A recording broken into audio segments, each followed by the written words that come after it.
Follow कर रही थी रन्या कि एक ही तरह के कपड़े पहनकर वापस आना, उसके जरिए उसे ट्रेस किया गया। लेकिन भारत में सोना कहां कहां से लाया जाता है, तस्करी कर किस तरह से लाया जाता है, चलिए जानकारी आपको दे देते हैं। दरअसल भारत में ज्यादातर नेपाल और दुबई 2 जगहों से सोना तस्करी कर लाया जाता है और इसी को लेकर पूरा जो नेटवर्क है वो खंगाल रहा है।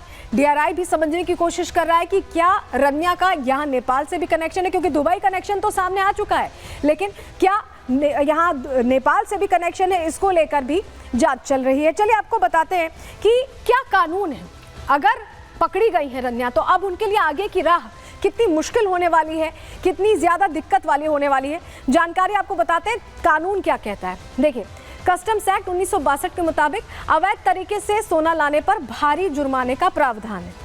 मतलब तस्कर को 7 साल तक की सजा भी यहाँ हो सकती है और तस्कर से सोना जब्त कर लिया जाएगा। विदेशी मुद्रा और नियमन अधिनियम 1999 क्या कहता है, तस्करी को विदेशी मुद्रा का उल्लंघन मानता है और 1 साल की सजा और जुर्माने की सजा का प्रावधान है। सोने के अलावा अन्य अवैध संपत्तियां भी जब्त कर ली जाती हैं ऐसे में। इसके अलावा बीएनएस की धारा 111 है जिसके तहत कार्रवाई होती है, उसमें कहा गया है तस्करी करने पर 5 साल की जेल से सजा हो सकती है, 5 लाख रुपए तक का जुर्माना भी लगाया जा सकता है, आजीवन विदेश यात्रा करने पर भी प्रतिबंध लग सकता है। तो ये कानून है और ये कानून कड़े का प्रावधान रखे गए हैं जिससे तस्करी पर नकेल रखी जा सके।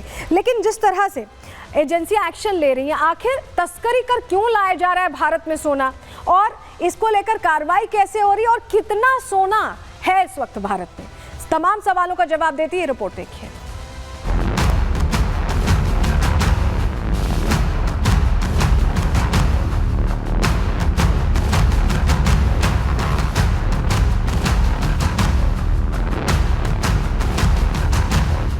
दुबई से गोल्ड तस्करी, एक्ट्रेस रन्या की गिरफ्तारी।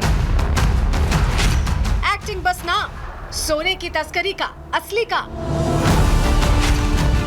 सोना तस्करी करते हुए बेंगलुरु एयरपोर्ट पर पकड़ी गई एक्ट्रेस रन्या राव की गिरफ्तारी के बाद कई सवाल खड़े हो रहे हैं। सवाल इसलिए भी कि आखिर ऐसी कौन सी वजह है जिसने रन्या को गोल्ड तस्करी करने की ओर खींचा। सवाल इसलिए भी क्योंकि भारत में सोने की तस्करी के खिलाफ इतने कड़े कानून होने के बाद भी रन्या सोने की तस्करी करती रही। सवाल इसलिए भी उठ रहा है कि आखिर ऐसे कौन से रैकेट का खुलासा होना बाकी है जिससे जुड़कर रन्या सोने की तस्करी कर रही थी। हालांकि ये कोई पहली बार नहीं है जब जांच में सोने की तस्करी होने की बात सामने आई। इससे पहले भी अलग अलग अंदाज में की जा रही तस्करी का एजेंसियों ने भांडाफोड़ किया है। लेकिन सवाल है कि आखिर एजेंसियों के एक्शन के बाद भी सोने की तस्करी पर रोक क्यों नहीं लग रही। दरअसल 2023 की वर्ल्ड गोल्ड काउंसिल की रिपोर्ट के मुताबिक भारतीय महिलाओं के पास 25,000 टन से ज्यादा सोने के गहने मौजूद हैं, जो कि दुनिया में सबसे ज्यादा है। इसके बाद भी भारत में सोने की मांग हमेशा बनी रहती है। वजह है कि भारतीय लोग पारंपरिक रूप से सोना जमा करते हैं। हालांकि भारतीयों की मांग के बराबर देश में इतना सोना खनन नहीं होता है। एक आंकड़े के मुताबिक भारत में हर साल करीब 1 टन सोना पैदा होता है, जो हुट्टी गोल्ड माइन से आता है। भारत में सोने की बढ़ती मांग और कम खनन की वजह से ज्यादातर सोना आयात करना पड़ता है और यही वो टर्निंग पॉइंट है जो भारत को सोने के तस्करों के लिए स्वर्ग बनाता है। हर साल बड़ी मात्रा में सोना आयात करने की वजह से सरकार को बहुत ज्यादा विदेशी मुद्रा खर्च करनी पड़ती है। इससे भुगतान घाटे पर ज्यादा दबाव पड़ता है। आसान शब्दों में कहें तो जब किसी देश में निर्यात से ज्यादा आयात होता है तो भुगतान घाटा बढ़ता है और इसी से बचने के लिए सरकार सोने पर कस्टम ड्यूटी लगाती है, जिससे सोने की कीमतें तो बढ़ती हैं, लेकिन सोने की मांग भी कम नहीं होती, जो तस्करों के लिए सुनहरा मौका होता है। तस्कर ऐसे ही सोने की तस्करी करके कस्टम ड्यूटी बचा लेते हैं और फिर देश में सोना कम कीमतों में बेच देते हैं। और ऐसा ही कुछ हो रहा था रन्या राव मामले में। बाहर से सस्ता सोना खरीदकर देश में सस्ते में बेचा जा रहा था। यही वजह है कि कम समय में रन्या कई बार इंटरनेशनल फ्लाइट्स पकड़कर सोने की तस्करी कर रही थी। हालांकि अब नजर इस पर है कि आखिर दुबई से भारत सोना तस्करी कर ला रही रन्या के तार किस नेक्सस से जुड़े हैं। Bureau report, Republic Bharat.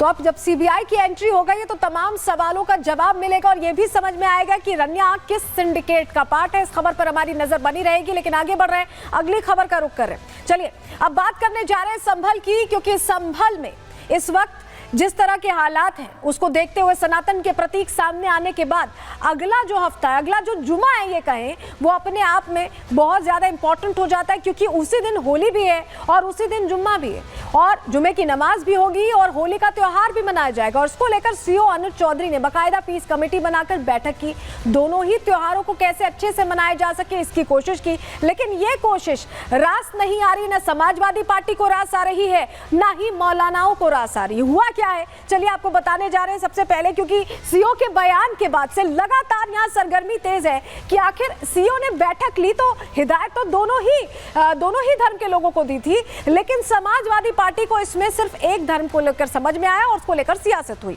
संभल के सीओ के बयान पर सियासत इस वक्त बहुत तेज है। होली पर शांति बनाए रखने की अपील की थी सीओ अनुज चौधरी ने, रंग से परहेज है तो घर ही रहें ये कहा था, और जुमा 52 बार आता है साल में और होली एक बार आती है, ये उन्होंने दोहराया था पीस कमेटी की बैठक में। अनुज चौधरी के बयान पर सपा नेता अब खफा हो गए, नाराज हो गए। राम गोपाल ने व्यवस्था बदलने वाली धमकी दी थी, उन्होंने कहा था सरकार बदली तो ऐसे अधिकारियों को जेल में डाल देंगे। वहीं कई मौलानाओं ने भी अब आपत्ति जाहिर कर दी है। सीओ के बयान को सौहार्द बिगाड़ने वाला बयान यहाँ मौलाना साहब बता रहे, जबकि इस बयान को अगर देखें और समझें तो इसमें कुछ ऐसा बिगाड़ने वाला बयान नहीं था। लेकिन अखिलेश यादव भी, अब संभल की बात हो और अखिलेश यादव ना आए, ये कैसे हो सकता है? तो अखिलेश यादव भी कूद पड़े इस चर्चा में। उनका ट्वीट आया है, जरा आपको दिखा रहे हैं, देखिए।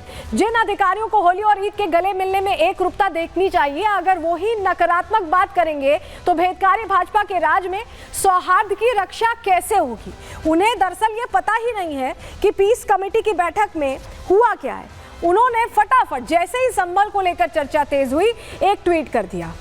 तुष्टीकरण की राजनीति के लिए उन्होंने फटाफट से ट्वीट कर दिया। लेकिन जरा आपको बताते हैं कि सीओ अनुज चौधरी अगर कोई कोशिश करते हैं तो वो विरोधियों को पसंद क्यों नहीं आते हैं? वजह क्या है? उसकी एक कहे से अनकही वजह है, क्योंकि वो दबंग है।